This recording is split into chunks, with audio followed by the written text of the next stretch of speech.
નમસ્કાર મિત્રો, આજે 17મી ફેબ્રુઆરી 2026નો દિવસ વિધાનસભાના સત્રનો બીજો દિવસ હતો.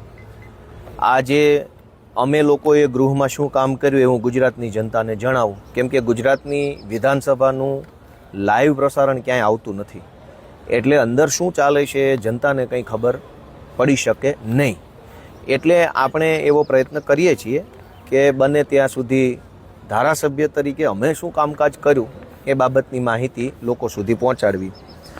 આજે મારા આમ તો 4 પ્રશ્ન હતા કુલ, એમાંથી 3 પ્રશ્નો એડમિટ થયેલા એટલે કે પસંદ થયેલા એટલે કે સિલેક્ટ થયેલા હતા. જેમાંથી પહેલો પ્રશ્ન હતો કે વિસાવદર તાલુકાના સરસઈ ગામે ધ્રાફડ નદી ઉપર બ્રિજનું કામ કોન્ટ્રાક્ટરે અધૂરું મૂકી દીધું છે અને આ બ્રિજનું કામ લગભગ 4-5 વર્ષથી અધૂરું છે અને એના કારણે સરકારને કેટલા રૂપિયાનું નુકસાન ગયું છે અને હવે આ બ્રિજ બનાવવા માટે સરકાર શું કરશે. આ પ્રશ્નની અંદર સરકારે મને વિધાનસભાની અંદર બિલકુલ ખોટો જવાબ આપ્યો, જે ખરેખર વિધાનસભાના નિયમ પ્રમાણે આપી શકાય નહીં. 2019-20માં વિસાવદર તાલુકાના સરસઈ ગામે ધ્રાફડ નદી ઉપર એક બ્રિજ બનાવવાના 5.5 કરોડનું કામ મંજૂર થયેલું. હવે 5.5 કરોડનું કામ મંજૂર થયું, કામ ચાલુ પણ થયું, પણ કામ ચાલુ થયા પછી કોન્ટ્રાક્ટરે એવું કહ્યું કે આ પુલની ડિઝાઇન જે સરકારમાંથી બનીને આવી છે એ ડિઝાઇન બરાબર નથી અને ડિઝાઇન યોગ્ય ન હોવાના કારણે હું આ બ્રિજ બનાવી શકીશ નહીં. હવે આ સરસઈ ગામમાં જવા આવવાનો મુખ્ય એક જ માર્ગ છે. વૈકલ્પિક તો હોઈ શકે, ખેતરોમાંથી ગમે તે બાજુથી ગામમાં જઈ શકાય, પણ મુખ્ય રસ્તો કહેવાય આવન જાવનનો એ આ એકમાત્ર ધ્રાફડ નદી ઉપર છે અને એ બ્રિજ 5-5 વર્ષથી ટલ્લે ચડેલો છે. એટલે આજે વિધાનસભામાં રજૂઆત કરી તો સરકારે મને એવું કીધું કે 19-20માં 5.5 કરોડનો મંજૂર થયો હતો, પણ બન્યો તો છે જ નહીં. તો હવે મેં પ્રશ્ન પૂછ્યો કે હવે 2026માં આ બ્રિજ બનાવવાનું કામ છે એ કયા તબક્કે છે, ફાઇલ કયા તબક્કે છે, મંજૂરીમાં છે, વહીવટી મંજૂરીમાં છે, પ્લાન એસ્ટિમેટ બની રહ્યા છે કે એની ડિઝાઇન બની રહી છે, શું બની રહ્યું છે? અને નવેસરથી બન્યું તો નવેસરથી ખર્ચો થયો હશે તો સરકારને નુકસાની કેટલી ગઈ? તો સરકારે મને એવો જવાબ આપ્યો કે ભાઈ કામ ચાલુ છે, બ્રિજની ડિઝાઇન રિવાઇઝ કરવાનું કામ ચાલુ છે, પણ સરકારને આમાં કાંઈ નુકસાન ગયું નથી. આવું મને ઓફિશિયલી આ કાગળમાં લખીને આપ્યું. લખીને એવું આપ્યું કે આ બ્રિજ હજુ 5.5 કરોડમાં જ બનશે. વાસ્તવિકતા એ છે કે જૂનાગઢ જિલ્લાના માર્ગ મકાન વિભાગના અધિકારીએ મને આ લેખિત કાગળ આપ્યું, એમાં એણે એવું લખ્યું છે કે નવેસરથી બ્રિજ બનાવવાનો ખર્ચો 7.5 કરોડ રૂપિયા છે.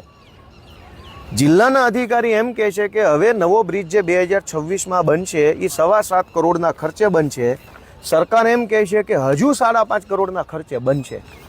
જોકે પ્રશ્ન તો એ છે ક્યારે બનશે, 5.5નો બને 7.5નો બને એ તો ચર્ચાનો વિષય છે જ, પણ ક્યારે એનો જવાબ પણ આજે માગ્યો છે. પણ મૂળ મુદ્દો એ છે કે વિધાનસભામાં હળાહળ જૂઠ ગુજરાતની ભાજપની સરકારે મને આપ્યું છે. સરકારને ખબર છે કે 7.5 કરોડના ખર્ચે નવો બ્રિજ મંજૂર કરવો પડ્યો છે.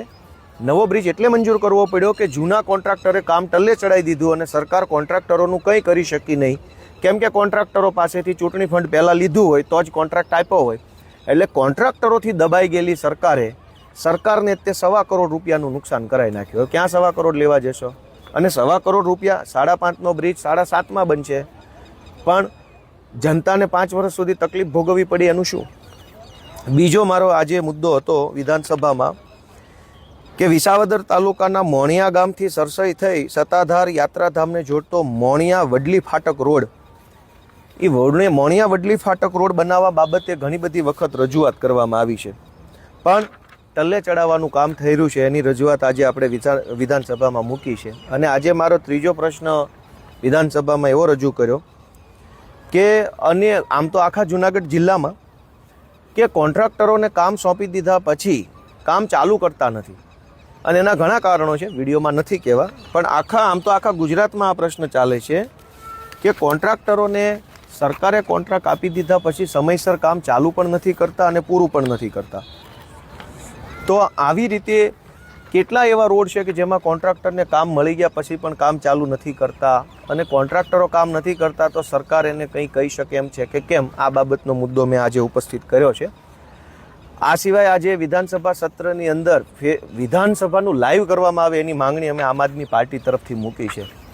દેશની લોકસભાનું યુટ્યુબ લાઈવ આવે છે, દેશની રાજ્યસભાનું યુટ્યુબ લાઈવ આવે છે, દેશની સુપ્રીમ કોર્ટનું યુટ્યુબ લાઈવ આવે છે, રાજ્યની હાઈકોર્ટનું યુટ્યુબ લાઈવ આવે છે, અલગ અલગ જિલ્લાઓની ડિસ્ટ્રિક્ટ કોર્ટ એનું પણ યુટ્યુબ લાઈવ આવે છે.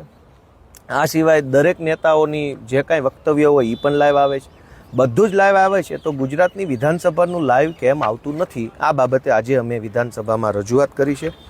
એ સિવાય અન્ય સભ્યોએ પણ ઘણા બધા પ્રશ્નો પૂછ્યા છે. ખાલી તમારી માહિતી માટે, તમે ગુજરાત વિધાનસભાની રોજે રોજની કામગીરીની કોઈ માહિતી લેવી હોય તો એની વેબસાઇટ છે NEVA, એનું આખું નામ છે નેશનલ ઈ વિધાન એપ્લિકેશન, નેવા, NEVA, NEVA.gov.in, neva.go.in. આ વેબસાઇટ ઉપર તમે જશો તો ગુજરાતની વિધાનસભાના દરેક ધારાસભ્યો કેવા પ્રશ્નો પૂછે છે, શું કામ કરે છે, બધું જ તમે જાણી શકશો. આજે ગુજરાતની વિધાનસભામાં સૌરાષ્ટ્ર ગણોત ધારાનું એક વિધેયક લાવવામાં આવ્યું હતું. આ વિધેયક મુજબ બિનખેડૂત હોય, જે ખેડૂત ન હોય કાયદા પ્રમાણે, એ લોકો ખેતીની જમીન ખરીદી ન શકે એ બાબતનો જે કાયદો ઓલરેડી બનેલો છે એમાં સુધારો કરતું બિલ લાવવામાં આવ્યું. આ બિલ ઉપર અમે વાંધો નોંધાવ્યો છે કે રાજ્યની અંદર કોઈ પણ બિનખેડૂતને ખેડૂત બનવાનો અધિકાર સરકારે આપવો જોઈએ નહીં. તો આજે કુલ મળીને આટલા વિષયો ઉપર રજૂઆત કરી છે. વધુ વિગત આજના દિવસની જોવી હોય તો તમે neva.gov.in ઉપર જઈ શકો છો. નેશનલ ઈ વિધાન એપ્લિકેશન, 4 અક્ષર છે, NEVA, નેવા ગૂગલ પર ટાઈપ કરશો તો તમને મળી જશે. ત્યાં તમે બધું જ જોઈ શકશો. ખૂબ ખૂબ આભાર.